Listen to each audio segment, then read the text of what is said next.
Immersion is when a fictional work is able to make you feel like you are in the world of that created work. If done well, you can create an atmosphere and mood of what that fictional piece is trying to convey. If you want to create an immersive experience, follow this example. You are an unknown knight, someone with a past that even it doesn't know. What is it looking for? Wealth, power, glory, anything really.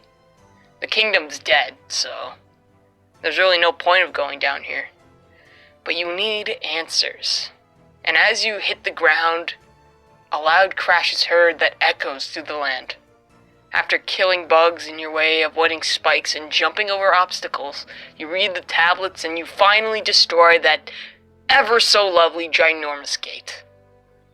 As it blows, the wind blows in the empty wasteland, and eventually you walk into the abandoned town. A place that seemingly has no one, except for one elder bug and a bench. As you walk in, the piano music slowly cues in, and you experience one part of this world. This is what Hollow Knight does so well. The main thing that to me makes it stand out. The power to immerse. Hollow Knight is a game developed by Team Cherry and released during February of 2017. And as I've stated before, 2017 is one of my favorite years of gaming, if not my favorite in general. But Hollow Knight has so much more to it than just a release date. This game is absolutely beautiful. Each and every part of the world is detailed with a great art style, music, and it has the ability to make you forget that you're playing a game. While the entire game of Hollow Knight has a deep and interesting lore, fun boss fights and combat, fun characters, etc., with this video, I wanted to talk about how to create an atmosphere to immerse your player or viewer into your game or your fictional work. And I wanted to use Hollow Knight as an example of what you should do and what you shouldn't do. And the first thing that we need to talk about is your music. In your work, one of the best ways for you to immerse your audience is to create engaging, slow, intense, or beautiful music.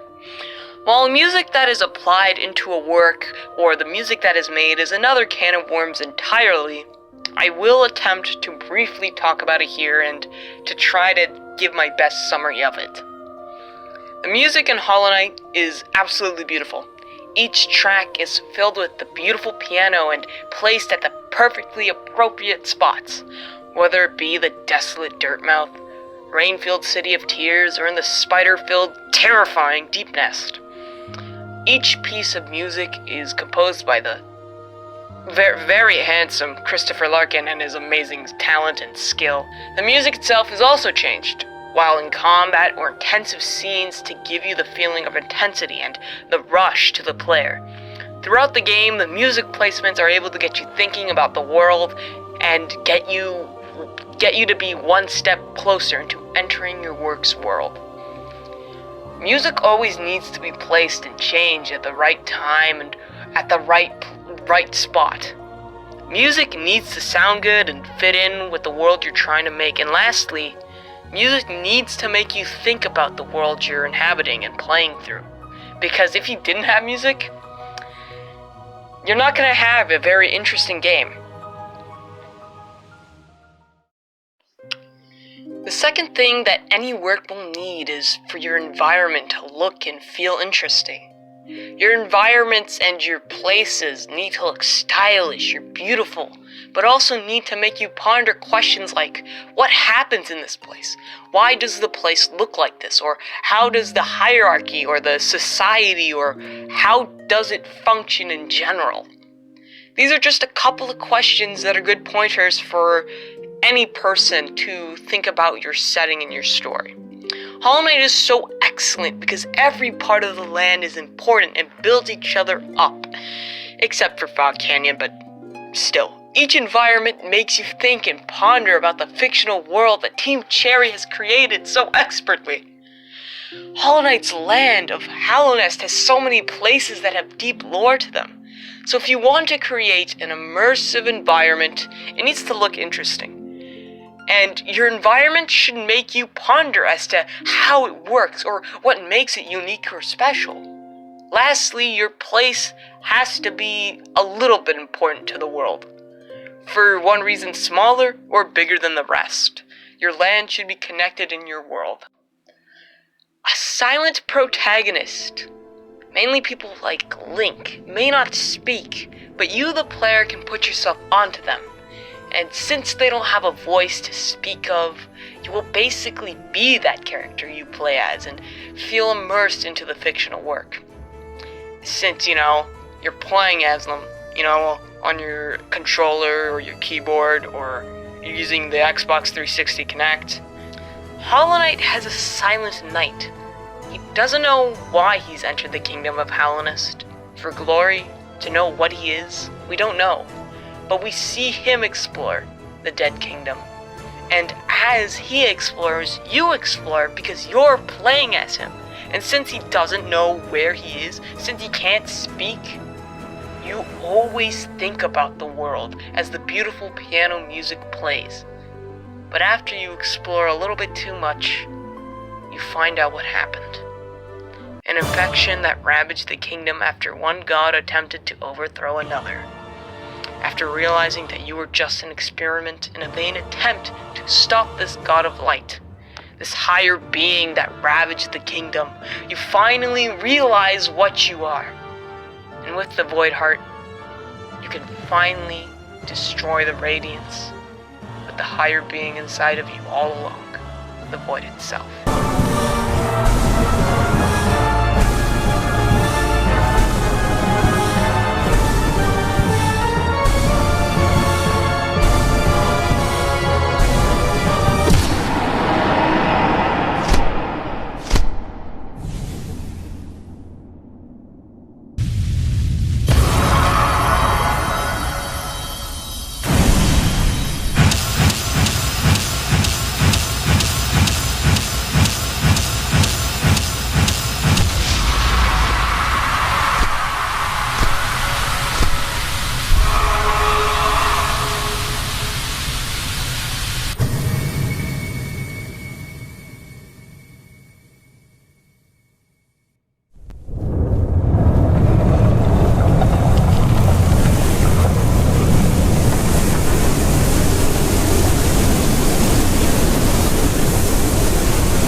And after that, the kingdom is saved.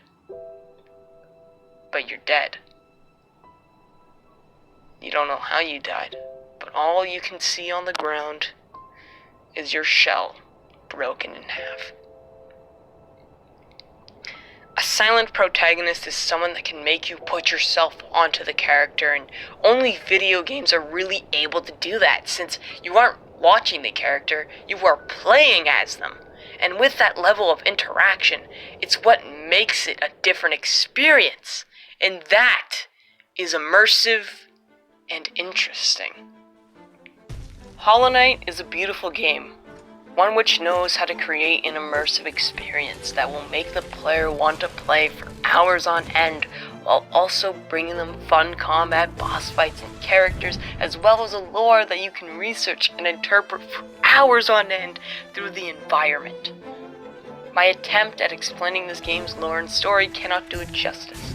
I would highly recommend for you to play the game itself, because Team Cherry really knows what they're doing, and they really know how to make interesting games, to create something that has the ability to make you immerse into the world.